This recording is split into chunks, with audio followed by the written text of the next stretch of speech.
stood by and remained silent after the raid on agri-processors, some seized the opportunity to prove how virtuous they were.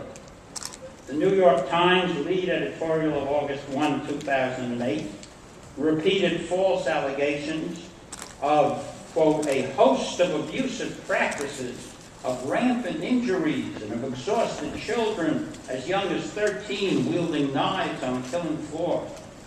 And this was followed with an op-ed by an ambitious Washington Orthodox rabbi who questioned whether the food processed in the plant qualified as kosher and called for expressions of shame and embarrassment about the reports coming out of Iowa. The drive for a conservative hechsher turning on employee practices even began to draw Orthodox support. And at this point in time, a senator and presidential candidate named Barack Obama swung through Iowa on a campaign trip. He was asked about the now infamous kosher slaughtering plant, and he replied, "They have kids in there wielding buzzsaws and cleavers. It's ridiculous. And the only reason they're hiring these folks is because they want to avoid paying people decent wages and providing them decent benefits." What did the man who is now president know then about practices in the Postville plant? Absolutely nothing. But he was ready to condemn in the most severe terms. I told reporters who called me at the time that I was shocked, really shocked, that a professor of constitutional law was ready to render a verdict of guilty before examining the evidence. Lewis Carroll, the author of Alice in Wonderland, had his crazy Queen of Hearts demanding sentence first, verdict afterwards. And here was an American presidential candidate doing the same. What of Shalom Rubashkin's Shem Tov? Shlomo HaMelech says it's better than Shemen Tov, good oil. Well, looking at today's headlines, the president seems unable to turn bad oil into good oil.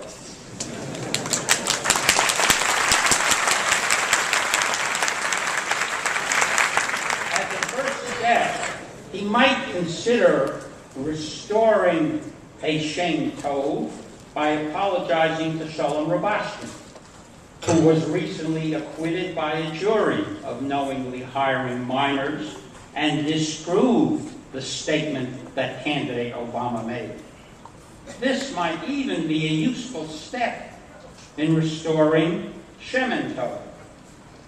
But let us return to the legal horror that was the Rubashkin prosecution. I have been through dozens of federal white-collar criminal investigations, and I routinely tell prosecutors that if they decide to charge my clients with crimes, the clients will surrender voluntarily, and they will plead not guilty to the formal charge. Never, I repeat, never has a prosecutor with whom I have discussed possible criminal charges arrested my client rather than permitting him to surrender voluntarily. For almost 6 months after he was officially told that he was a target of a federal criminal investigation, Shalom Rubashkin stayed in Postville, leaving the United States only for a Bikur Colon trip to Canada and returning promptly. Instead of telling his lawyers that they wanted to charge him with a federal immigration law violation, as prosecutors routinely do in such investigations, Iowa's federal prosecutors sent out United States Marshals with handcuffs to have him arrested on October 30th, 2008. The photos were, as you can imagine, very dramatic. A heavily bearded man being brought in with handcuffs. Now, could that have been done not in the interest of justice, but in the interest of publicity? Oh, federal prosecutors are honorable men. And most of American Jews watched and remained silent. Shalom Rubashkin was treated like no other defendant ever arrested for immigration law violations. The federal prosecutors demanded, and the federal magistrate granted, that he be outfitted with an electronic ankle bracelet, the kind of restriction that is reserved only for those who are caught trying to flee the country or who may endanger others if they are free to travel. And no sooner was he released than he was arrested again, charged this time not with immigration violations, but with bank fraud. What was the fraud? That when agri-processors had applied for the $35 million line of credit that enabled it to do business, Shalom Rubashkin had certified that the company was complying with all laws.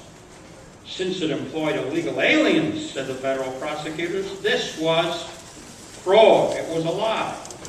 And they also claimed that by advancing money that belonged to agri-processors and had been legally paid to agri-processors and advanced to the Postville Yeshiva and to its kosher grocery store, Shalom Rubashkin was in some manner defrauding the bank to which he was making full, timely payments on agri-processors' loan. Why add bank fraud charges to the illegal immigration allegations? Simple. Bank fraud carries a much longer prison sentence than immigration law violations. Could the federal prosecutors have been trying artificially to raise the possible punishment for Shalom Rubashkin as to have him suffer prison before he was even tried? We know federal prosecutors are honorable men, and most of American Jews watched and remained silent. Why, when the federal prosecutors arrested him immediately on bank fraud charges, did they ask that he be imprisoned and not released on bail? Why did they tell the federal magistrate that since Shalom Rubashkin is Jewish, he can flee to Israel and become an Israeli citizen immediately and not be sent back because of Israel's law of return? That was false and outrageous, but it persuaded the federal magistrate to deny bail.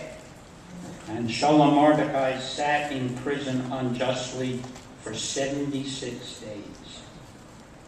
But the federal prosecutors are honorable men. You would be sitting here from this time until the time came for Kriyas Shema Shel Shachris if I described for you all the other ways in which these honorable men did dishonorable things. Quoted the forward stories had to admit that an informant whom the Immigration Service tried to place at the Postville plant was rejected not once, but twice, because he had inadequate documentation of permanent residence. Only when the Immigration Service gave him on his third trial authentic documents was he finally hired at agri-processors.